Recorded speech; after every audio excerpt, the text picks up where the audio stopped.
Hey guys, welcome back to the Bigger Better Days YouTube channel where we cover everything that is toxin-free and eco-friendly so you can make better decisions for yourself and the environment. Today we are talking with Regina from the Sugar Beet Co-op, and we are going to learn all about shopping co-ops, why it's better, eco-friendly, local. We're just going to get all the good information. So here we go. Yes, thanks and welcome.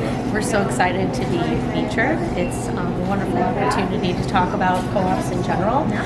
But we are the Sugar Beet Food Co-op, which is a community-owned grocery store. Co-ops generally function in two ways. They can be, well, two and or both ways. They can be consumer-owned, meaning owned by the community, or they can be employee-owned. We do have employees that are co-op owners, which is wonderful, but we are owned by the people, and oftentimes the misconception can be that people only can be owners who shop here, but in fact everyone's open to the co-op. So we're excited, and we're really eager to share information regarding local, sustainable options, especially bulk, because that's a huge hot topic surrounding zero waste. And do the owners get like any specific benefits, or how does that typically work? So we are a for-profit business. We want to function on a level of values. So all co-ops around the world function on the 7 principles.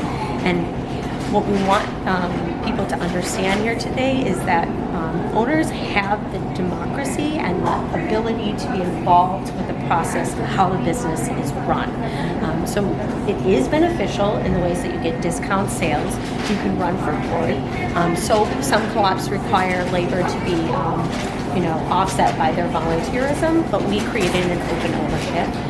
We want dividends to our owners, so on top of getting discounts and sales, when the profitable years come, which generally come around 4 or 5 years for a mature co-op, we want that money to go back into people's pockets. And it's primarily based on a percentage of how much their sales are for the end of the year or their calendar annual year. Cool. So, that's kind of the gist of it.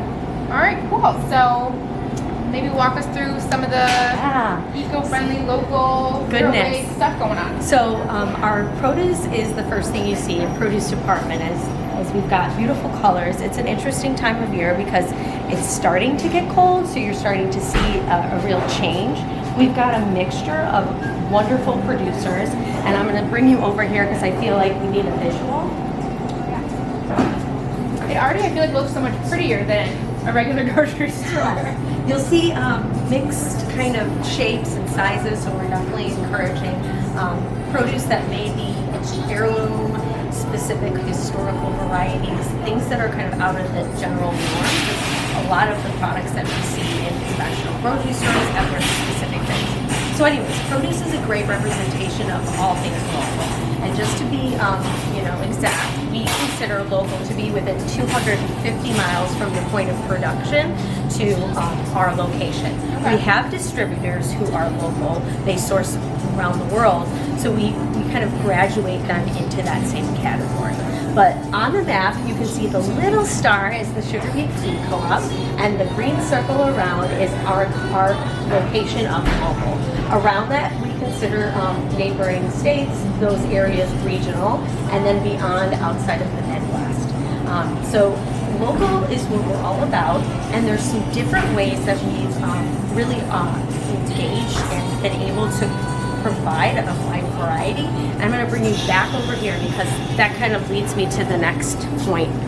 So beyond local, you have variations and degrees of how these brands, producers can actually create food. So local doesn't always mean organic. It doesn't always mean certified organic by the USDA. There's many practices that are creating local and available foods in a non-conventional way. So Gotham Greens, who's actually had the biggest expansion recently, they're one of our larger vendors who grow in what are known as glass houses, greenhouses.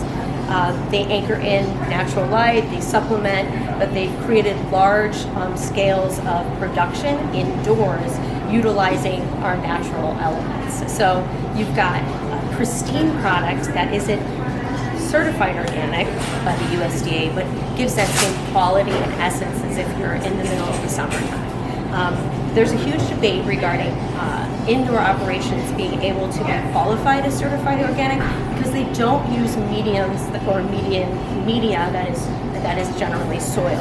They use other forms of kind of that middle ground to have the root system connect. It could be water, it could be coconut rinds. There's a number of things. So it's a hot topic, but within local, there's many varieties. Then we have another beloved one, which you might be familiar with. See it in many of the big grocery stores. We've got Mighty Vine Tomatoes, which is also a Illinois company. They grow tomatoes that taste like they're from, I would say, Italy, if you've ever been. They're pristine, not organic certified, but they have a beautiful variety from beefsteaks to little cherry tomatoes, kind of delivering that summertime to us. And they focus on greenhouse operation in Central. Yeah, we've got that variety. So understanding local within 250-mile radius, according to that co-op. So 250 miles at another co-op might be slightly different, but we've got that overlapping food shed foundation, which is great for food insecurity. But it's also really a good point to kind of exercise and get people acclimated with buying things without packaging. So that's kind of like a segue into bulk shopping.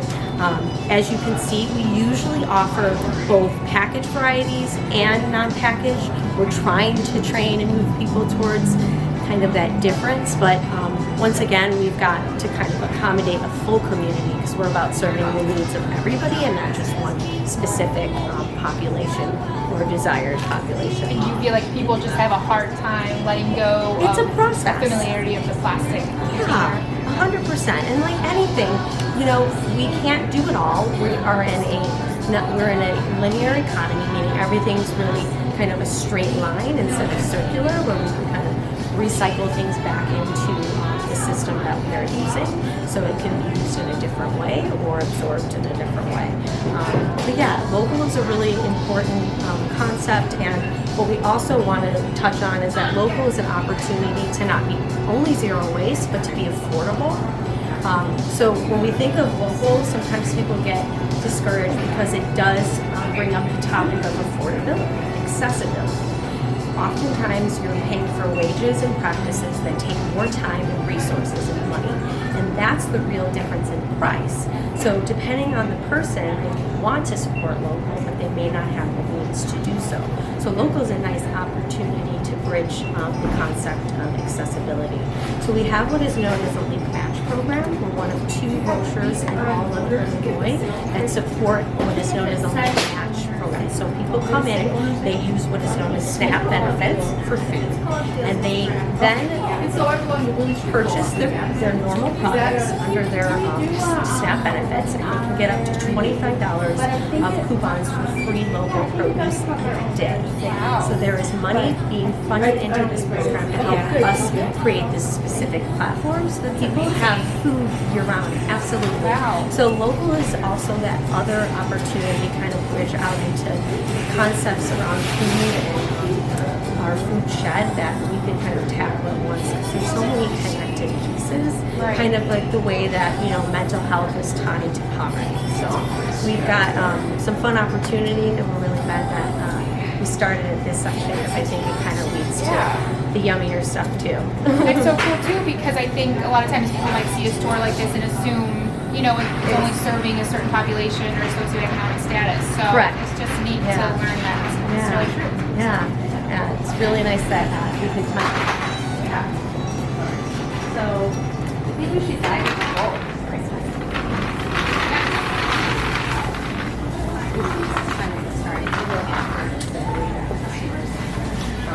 But customers always come first. That's okay. That's sure. So our bulk department is based on our community's needs. So we've got anything from staple goods, so your pantry products that you always need on hand for cooking. This is the foundation of the cooking. So when you shop in bulk and you can get these specific items, you kind of create meals on the go with a very minimal amount of money, and you're preserving those products and not wasting it. Also involving the packaging. So the bulk department is sometimes that old misconception that, you're buying like a large 24 pack of Costco toilet paper. situation. Yeah, but actually bulk is about getting exactly the amount that you need, which could be according to recipe or whatever you're looking for. So we have people bring in their own containers, and we've got an array. So it's a wonderful legislative move in Cook County's part that bringing your own containers has been worked into the law. Exactly. So tearing your jars, your containers is the first step. But what's really beautiful is you'll bring something directly from your pantry. You can utilize something in store, but you filter up accordingly. You make note of the product lookup code, which is known as the PLU, and then you're on your way. But the selection you see today is really based on the feedback that we've had. And it is a huge majority that people feel that coffee is very important. So what's really great is you've got an array of local, you've got fair trade products. So in bulk, it's an opportunity for producers to still reach a larger audience of consumers who are looking for very specific types of production.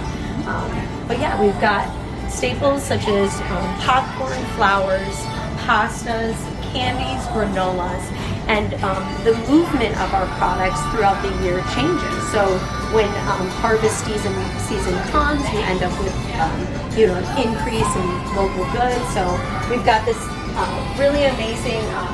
It's called the Bloody Butcher Corn, which could probably turn kids off or get them really excited. Yeah. But it is hazard-free farm, and they're located in Illinois too.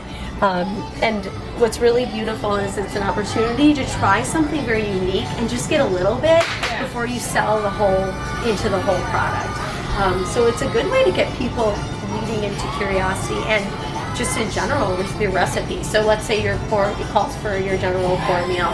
Try the Bloody Butcher and maybe elevate the taste and the flavor and learn about a product or a seed that you haven't tried previously. So what about like some beginners shopping tips? Like if someone's feeling a little intimidated, they're like, what do I bring? I'm gonna look silly. That's a great question. What's the best way to navigate your first time shopping from the bulk? Yeah, I would say start with something you run out first.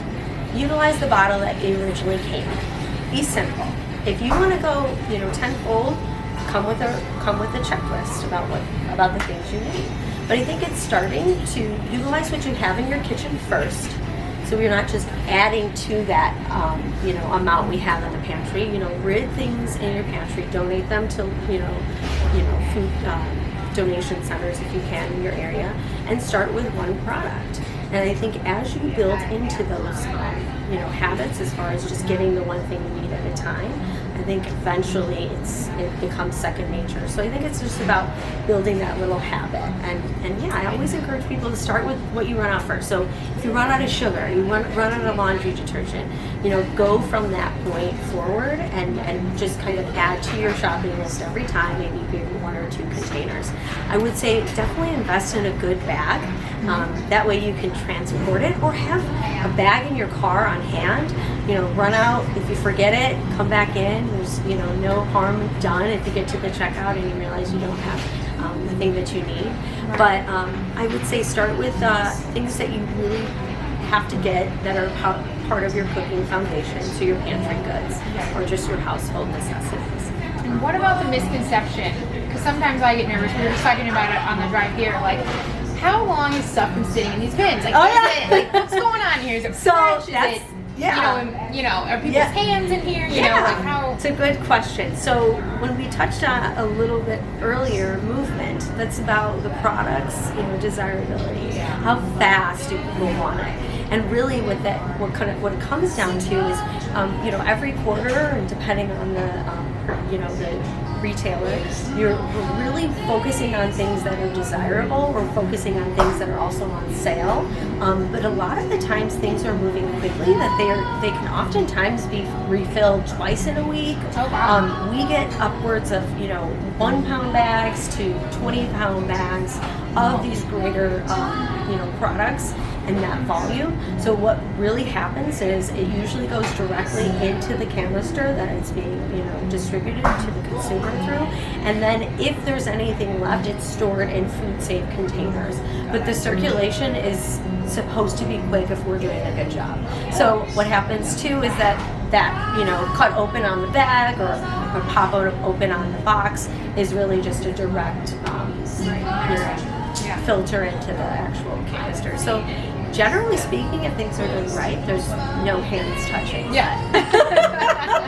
But the problem and the hard part is keeping people from going in and taking things with their hands. So there's always got to be that middle system, especially the little kids. Yeah. So I would say that we could self-police when we're shopping. Yeah, for sure. Yeah, it's a good question. Yeah, I mean, it looks like there's a huge variety. Yeah, so we've got some variety here. So the pantry goods. I actually want to take you over to the most exciting part. So granola, seed, trail mixes, and all this is about to switch as well because we've done our end of year inventory, as many grocery stores do, and then we can allow for new products, and new products come on the market. So hemp seeds, chia seeds, so these are great proteins and plant-based foods that are whole foods. So I think it's also naturally, if you're shopping and you're cooking food, you're going to be healthier for it, which is a great way to approach things and not feel overwhelmed. Like you've got to have 10 meals every week prepared on a Sunday night. Like that's just not always going to happen. A lot of good smoothie ingredients over here. Ingredients, fundamentals of cooking. So we've got spices and herbs. We have to give a shout out to Frontier Co-op because they're actually located in Cedar Rapids, Iowa. They're a co-op of co-ops. So as members, we support and we've bought into Frontier Co-op. So in that membership, we've gotten the exchange of really amazing product prices and distribution. Their specialty is not only spices and herbs, but they're also the company Acacia, which is one of the strongest leaders in essential oil. So you've probably seen them everywhere. They've got a kind of a purple yellow label. I'll definitely point it out.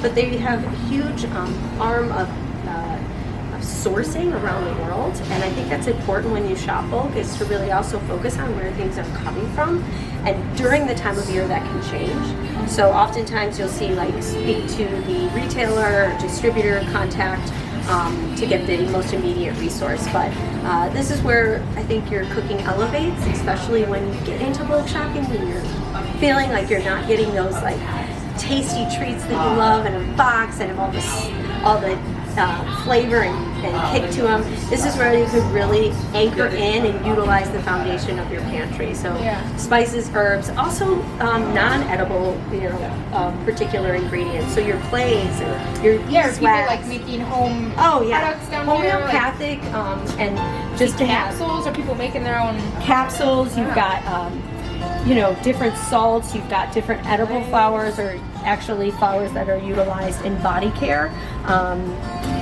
This seems like a lot of maybe personal care stuff you could be making. Personal care, definitely a medicinal approach to cooking, especially if you're very specific about things. Teas, but the spices and herbs that are a foundation to your seasonings.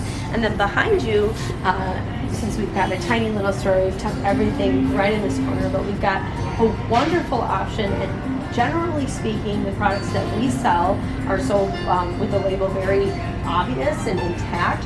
So you can obviously focus on steer and clear of toxic, ingredients, or even specific ingredients that people don't want to support. Palm oil is one of those things. Yeah. But we try to kind of mix up, have some larger brands like Dr. Bronner, but some smaller brands like Lemuria.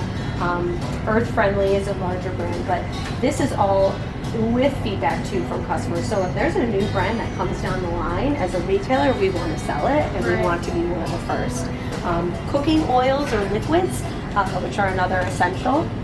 This kind of all goes nice and hand in hand, and these are those ingredients that I was hoping people would start and just focus on one by one. Really simple, especially olive oil and canola oil. Different varieties too, avocado, white balsamic. So there can be some fun variations.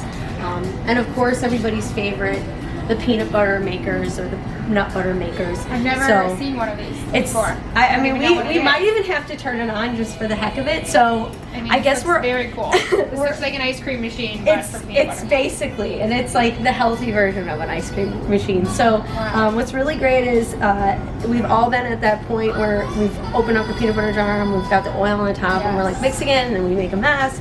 Well, it's really lovely that this is one of those machines that doesn't create a product that separates. So purely organic peanut butter pieces, and people come in, they tear their jar, they stick it under, and like an ice cream machine, you hit the on button. Wow. And we're gonna have to try some. That Maybe I have some. is pretty bad. I didn't even know this existed. Okay, now you have to try. Okay. Yeah. Right? No separation. That is good. And it keeps pretty well. Wow. Some people can add, other components to it. And then the almond butter one is obviously an option. We do want to kind of be conscientious too. Like if we're not doing organic, we might focus on non-GMO. Yeah. If we can get it. Things run out, So it especially. changes. Yeah, especially with spices and herbs. Things happen with crops. So you're really much more aware and connected when you shop in bulk because you realize that supply, is not always available, especially if things happen in the food system. So yeah, bulk is the best. And we've got a little bit of body care along the way. Unfortunately, some brands decided to discontinue product lines. So one of our biggest brands that we had for a long time was called Alafia. It's still going to be a brand available in normal retail. Yeah, I think they had that at Fresh Time. I think I've seen that. They've decided that they're going to, I'll take that for you. They're going to discontinue that particular product line. But in the meantime, I'll show you at least something that we've got.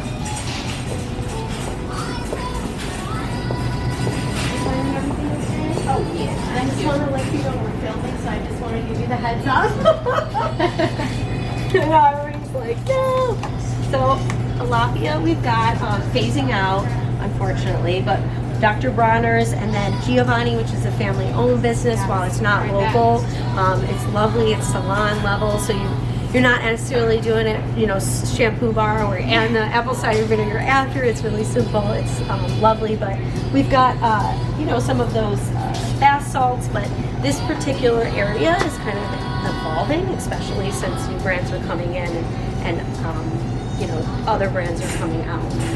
But what's really also great is, as a shopper, if it's not available in bulk, you can always ask for a case or a larger container or bag, especially with Frontier Co-ops. If you're making body care products, we work a lot with the local producers who have certain ingredients they can't get a hold of. So yeah, so as a retailer, wherever you go, especially if you don't have both, maybe inquiring about getting a case of something in a larger volume, maybe have a couple people buy in. It's kind of a nice way to work around it. But body care is always evolving, and what's really great is local honey, avocado oil that's over in the cooking liquid section. These are part of body care, so it's a really great way that you can incorporate food products into your body care goods. I think that's a good point too about just asking, because you don't know what's possible, and I always, it feels kind of awkward or weird to be the one that's asking something that they don't have, but they're never going to know that's a priority for their shoppers unless you ask. Yeah, and as a retailer, we encourage people to approach companies. Getting a phone call from a consumer it takes so much more weight, in that it's much more effective. I know we all, like back in the day, had to write a letter to our favorite brand and consumer ad and get them to, let them know we appreciated them, but it's also good to give that direct feedback. We have so much power in our purchases, and retailers in general. There's only 4 or 5 major corporations that own 90% of the grocery stores, so they're all in that game, and we kind of have to separate that and lead with curiosity. So definitely ask them. Yeah. And especially, I think even for non-retailers like restaurants, I went to a local coffee shop to us, and I love going there to get tea because it's zero waste. There's no packaging, there's nothing, and I had taken a picture and tagged them and said I was so grateful to find the zero waste, and they commented and were like, we're so grateful we have a customer who cares about this. Like, and now they're probably thinking about it more. Yeah, so, they can interesting. capture and connect and create that, that experience and product the way we want it. Not just them, but yeah, we've also a lot of variety here. Yeah, we've got. I feel like we could kind of step over into the cafe because our bulk options kind of extend a little bit. Sure. It might be a little loud, so That's okay.